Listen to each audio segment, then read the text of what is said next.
하나님의 말씀은 누가복음 21장 29절부터 38절 말씀입니다. 말씀을 우리 함께 읽겠습니다. 이에 비유로 이르시되 무화과 나무와 모든 나무를 보라. 싹이 나면 너희가 보고 여름이 가까운 줄을 자연히 아나니 이와 같이 너희가 이런 일이 일어나는 것을 보거든 하나님의 나라가 가까이 온 줄을 알라. 내가 진실로 너희에게 말하노니 이 세대가 지나가기 전에 모든 일이 다 이루어지리라. 천지는 없어지겠으나 내 말은 없어지지 아니하리라.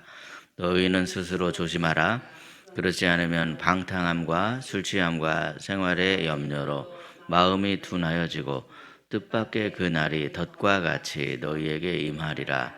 이 날은 온 지구상에 거하는 모든 사람에게 임하리라.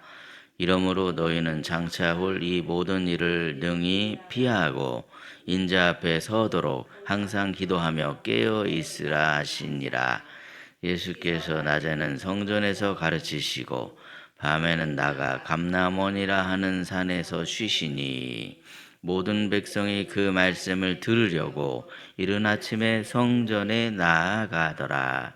아멘. 오늘도 이른 새벽에 주님의 은혜를 사모하여 주의 전 앞으로 나오신 여러분에게 하나님이 부어주시는 복과 은혜가 가득하시기를 예수님의 이름으로 축복합니다.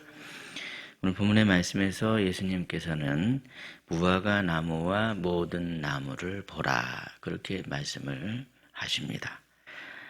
왜 이런 말씀을 하시는 걸까요? 이 무화과 나무와 같은 나무들을 보면요, 사람들은 굳이 달력을 보지 않아도 됩니다. 아, 여름이 가까이 왔구나. 그렇게 생각을 합니다. 그냥 그 자연의 변화와 그 자연의 섭리가 거짓말을 하지 않더라는 거죠. 항상 때에 맞춰서 자연의 섭리들이 이루어지게 됩니다. 때가 되면 반드시 그에 합당한 징조가 나타나기 마련이더라는 것이죠. 그래서 본문 30절을 보시면요, 싹이 나면 너희가 보고 여름이 가까운 줄을 자연히 아나니 그렇게 말씀을 하십니다.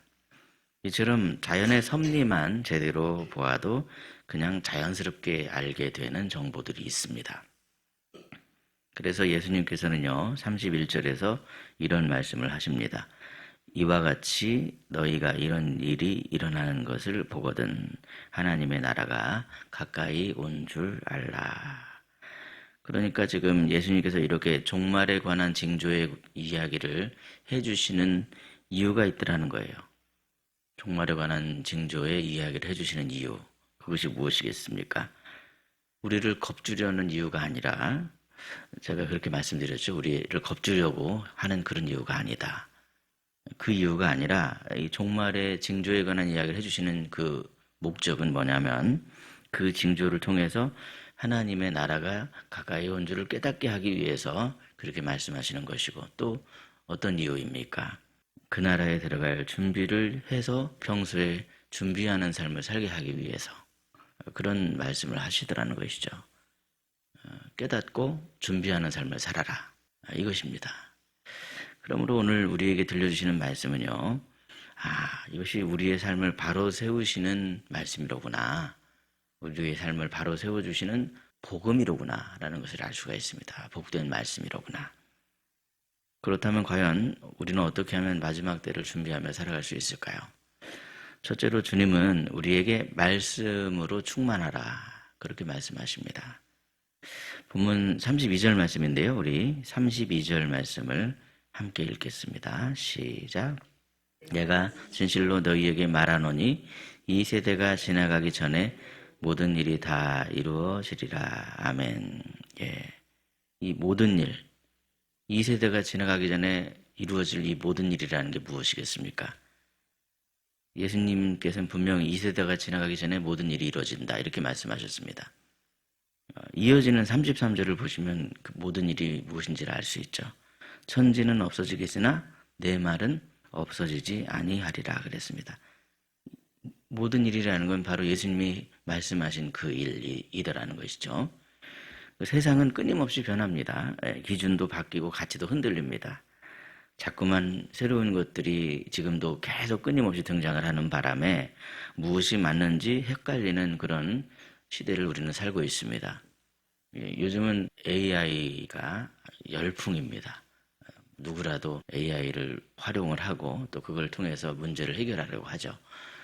근데 걔는 질문하면 어떻습니까, 여러분? 답이 그냥 그때그때 다릅니다. 기준이 딱 세워져 있는 답을 하는 것이 아니라 어떤 때는 이제 기독교에 가까운 그런 답을 하지만 어떤 때는 불교에 가까운 답을 하기도 하고 어떤 때는 이단 신천지나 아니면 다른 통일교나 이런 기준의 답을 할 때가 있습니다. 잘 분별하셔야 됩니다. 그냥 종교적인 질문을 해도 그런 현상들이 일어날 수밖에 없는 것이 걔가 어떤 분명한 기준이 있어서 대답을 하는 것이 아니라 그냥 어떤 통계에 의해서 사람들이 가지고 있는 지식 정보를 기반으로 해서 답이 기울어질 때가 있더라는 것이죠. 그래서 그 답을 그냥 무조건 다 믿으면 안 된다. 큰일 날 수 있다.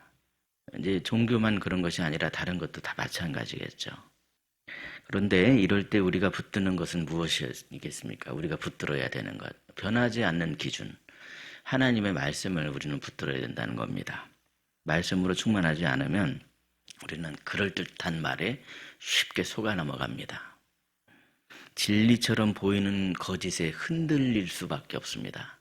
마지막 때가 가까울수록 남들보다 뭔가 새로운 정보를 내가 많이 알아야 될 것 같다라는 그런 생각이 드실지 모르지만 마지막 때가 가까울수록 우리가 알아야 되는 것이 무엇인가? 새로운 정보를 많이 알아야 된다. 성경은 그렇게 말씀하지 않습니다. 우리의 문제는 우리에게 새로운 정보가 없는 것이 우리의 문제가 아닙니다. 이미 우리에게 주어진 하나님의 말씀을 우리가 의지하지 않고 있는 것이 우리의 문제입니다. 이미 주님이 우리에게 말씀을 주셨습니다. 그런데 우리가 그 말씀을 의지하지 않는 것, 그것이 기준인데 그것을 우리의 기준으로 삼지 않는 것이 우리의 문제이더라는 것이죠.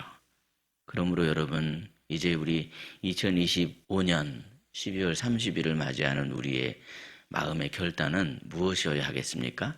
새로운 새해에 내가 좀 더 하나님의 말씀을 가까이 해야 되겠다. 하나님의 말씀 안에 거해야 되겠다. 말씀으로 충만해야 되겠다. 날마다 말씀을 읽고 묵상하며 그 말씀대로 살려고 애를 쓰시기를 바랍니다. 물론 이 말씀이 완벽하라는 뜻이 아닙니다. 중요한 것은 삶의 기준을 무엇으로 세우고자 하는 마음입니까? 하나님의 말씀으로 세우고자 하는 마음입니다. 그 사실을 기억하며 날마다 말씀을 가까이 하고 항상 주님의 말씀 앞에 서시는 저와 여러분이 되시기를 예수님의 이름으로 축복합니다. 둘째로 주님은 우리에게 기도로 깨어 있으라 이렇게 말씀하십니다. 본문 34절을 보시면 예수님께서는 아주 현실적인 경고를 하시는데요. 우리 34절 말씀 함께 읽겠습니다. 너희는 스스로 조심하라. 그렇지 않으면 방탕함과 술취함과 생활의 염려로 마음이 둔하여지고 뜻밖의 그날이 덫과 같이 너희에게 임하리라. 아멘. 이 본문 34절 말씀을 보시면 스스로 조심하라. 스스로 조심하라 이렇게 말씀하시는데 주님은 과연 무엇을 스스로 조심하라고 말씀하십니까? 말씀 보시면 방탕함, 술 취함, 그리고 생활의 염려입니다. 물론 이 세 가지는 어떤 특별한 죄처럼 보이지 않는 그런 것일 수 있습니다. 이것들은 우리의 일상 속에 너무나도 자연스럽게 스며들 수 있는 그런 것들이기 때문에 그렇죠. 그런데 여러분 생각해보면 그래서 우리에게 더 위험합니다. 예를 들어서 여러분 생활의 염려에 우리가 마음을 빼앗겨 버리면 우리는 과연 어떻게 될까요? 염려가 가득하게 되면 기도를 해야 되는데 기도할 힘을 점점 더 잃어버리게 됩니다. 그런데 만약에 우리가 그렇게 기도할 힘을 잃어버리게 돼서 기도를 아예 안 하게 되면 어떻게 되겠습니까? 누구나 기도하지 않으면 영적인 감각은 점점 더 무감각해질 수밖에 없습니다. 누구라도 기도하지 않으면 결국에는 어느 순간에 보면 영적으로 깊은 잠을 자고 있는 자기 자신을 스스로 발견하게 됩니다. 그래서 예수님께서는 기도에 대해서 성경에서 뭐라고 말씀합니까? 항상 깨어 기도하라. 오늘 지금 36절에도 보시면 항상 기도하며 깨어 있으라. 이렇게 지금 주님이 말씀하십니다. 기도는 상황을 바꾸기 이전에 먼저 기도하는 자기 자신을 바꿉니다. 그래서 기도해야 되는 겁니다. 기도하면 우리가 바뀌어집니다. 기도할 때 우리는요, 그 어떤 상황이라 할지라도 상관없이 하나님 앞에 서게 됩니다. 기도를 한다는 것은 우리가 하나님 앞에 서는 것을 의미하는 것이죠. 기도하면 눈이 떠지고, 하나님이 지금 나와 함께 하시는구나. 상황을 넘어서서 내가 높은 자리에 있을 때도 하나님 함께 계시지만 내가 낮은 자리에 있을 때도 하나님 함께 계신다. 다윗이 그렇게 스스로를 느꼈던 것처럼 기도하게 되니까 그게 눈이 떠지고 보이게 된다는 겁니다. 기도하면 눈이 떠지고 그렇게 분별력이 회복이 되기 때문에 기도하라 이렇게 말씀하시는 것이죠. 기도하지 않으면 여전히 기준은 세상입니다. 근데 기도하면 하나님이 기준이 됩니다. 유창하게 기도하라는 뜻이 아닙니다. 많이 기도하지 못해도 괜찮고 길게 기도하지 못해도 괜찮습니다. 다만 기도의 줄을 놓치지 말라 그런 의미입니다. 그래야만이 주님 앞에 내가 깨어있을 수 있기 때문에 그렇습니다. 기도의 줄을 놓치지 않으심으로 말미암아 주님 앞에 항상 깨어있으시는 저와 여러분이 되시기를 예수님의 이름으로 축복합니다. 셋째로 주님은요, 일상을 충실히 살라 이렇게 지금 말씀하십니다. 본문 37절을 보시면 우리 예수님께서 일상을 어떻게 보내셨는지를 말씀하고 있는데 우리 37절 말씀 38절까지 함께 읽도록 하겠습니다. 37절 38절입니다. 시작. 예수께서 낮에는 성전에서 가르치시고 밤에는 나가 감람원이라 하는 산에서 쉬시니 모든 백성이 그 말씀을 들으려고 이른 아침에 성전에 나아가더라. 아멘. 항상 사모하는 성도들은 주님 만나러 갑니다. 이른 아침에 성전에 나아가더라. 지금 이 37절을 보시면요. 예수님께서는 낮에는 성전에서 가르치셨고 밤에는 감람원에 머무르셨습니다. 십자가가 지금 코앞에 있는 상황입니다. 그런데 이 십자가가 코앞에 있는 상황이었지만 예수님께서는 한결같이 일상에 충실하십니다. 도망치려 하지도 않으셨고 막 과장된 행동을 하려고 하지도 않으셨습니다. 끝까지 그냥 맡겨진 하루를 살았습니다. 종말을 준비한다는 것은 일상을 포기한다는 것이 아닙니다. 오히려 더 성실하게 살아가는 것을 의미합니다. 오늘 해야 할 일을 미루지 않고 주어진 자리에서 정직하게 살아가는 것, 그것이 바로 우리 주님을 기다리는 사람의 태도이다라는 것을 주님을 통해서 우리가 알 수 있습니다. 주님께서는 이미 우리가 그날을 준비하는 데 있어서 필요한 모든 것들을 다 주셨습니다. 주님께서는 우리에게 말씀을 주셨고 기도할 수 있는 은혜를 주셨으며 오늘을 살아갈 하루를 주셨습니다. 우리가 살아가는 이 오늘 하루 얼마나 소중한 것입니까? 귀한 선물입니다. 근데 이 귀한 선물, 과거는 이미 지나가 버렸기 때문에 다시 되돌릴 수 없습니다. 그런데 오늘 우리에게 주신 이 하루는요, 나에게 있어서 가장 아름다운 날입니다. 이미 지나간 날은 추억일 뿐이지만 나에게 주어진 가장 아름다운 날은 바로 오늘이다. 그런데 우리가 이 오늘 아름다운 날, 우리는 이렇게 하나님 앞에 나와 말씀으로 기도로 시작을 합니다. 이것이 얼마나 큰 은혜요 축복입니까? 사랑하는 여러분, 하나님의 나라는 생각보다 가까이 와 있을 수 있습니다. 그런데 그것을 대비하는 사람은 항상 이렇게 오늘 주어진 이 아름다운 날을 말씀과 기도로 시작합니다. 그것을 우리가 놓치지 말아야 됩니다. 오늘 내가 이렇게 하고 있다고 해서 우리가 우쭐해질 필요도 없습니다. 항상 겸손하게 하나님 말씀 앞에 엎드리는 그런 모습이 중요한 것이죠. 그러므로 여러분, 문제는 우리가 그 날과 그때를 언제인지는 알 수 없지만 오늘 내가 하나님의 말씀 앞에 기도로 기도의 은혜의 줄을 붙잡으며 살아가는 그것이 정말 중요하다라는 것을 주신 말씀을 통해서 깨달을 수 있습니다. 그러므로 여러분, 예수님의 이 말씀대로 항상 주님의 말씀 앞에 가까이 나오시고 그 주신 은혜, 기도할 수 있는 은혜, 기도의 줄을 꼭 붙잡으심으로 말미암아 오늘의 삶의 충실함으로 주님 오실 그 마지막 때에 그때 주님 품에 안기시는 그때를 성실하게 준비하시는 저와 여러분이 되시기를 예수님의 이름으로 축복합니다. 기도하겠습니다.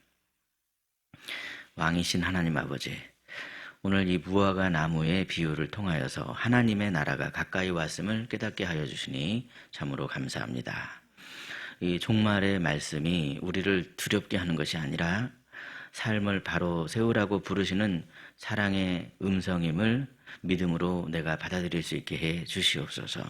비록 우리의 마음이 세상의 소리에 흔들릴 때가 있고 세상의 다른 기준이 우리를 막 흔들려고 할 때가 있지만 다시 내가 하나님의 말씀을 가까이 하고 말씀을 삶의 기준으로 삼음으로 말미암아 흔들리지 않는 우리의 마음이 되게 하여 주시옵소서. 주님, 우리가 날마다 기도로 깨어있길 원하지만 마음에는 원이로되 육신이 약하오니 기도가 유창하지 못할지라도 내가 항상 기도하고자 하는 그런 마음, 주님을 의지하고자 하는 그런 마음으로 날마다 주님 앞에 서 있는 삶을 살아갈 수 있게 하여 주시옵소서. 그리하여 기도할 때마다 우리의 눈을 열어 볼 수 있게 해주시고 하나님의 기준을 붙잡으려고 하는 마음과 생각을 주님 허락하여 주시옵소서.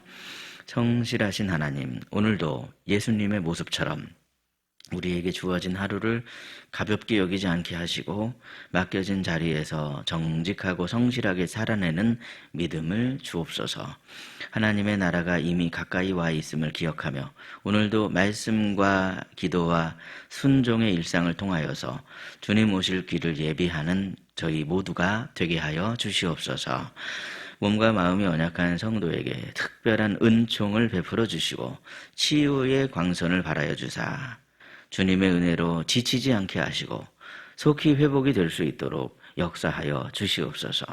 오늘도 우리를 사랑하시는 주님의 은혜로 우리가 세상을 이기며 살아가고자 하오니 이미 세상을 이기신 주님 안에서 담대한 삶을 살아가는 저희들이 되게 하여 주시옵소서. 날마다 우리를 이기게 하시는 우리 구주 예수 그리스도의 이름으로 기도드리옵나이다. 아멘. 각자 기도하시겠습니다.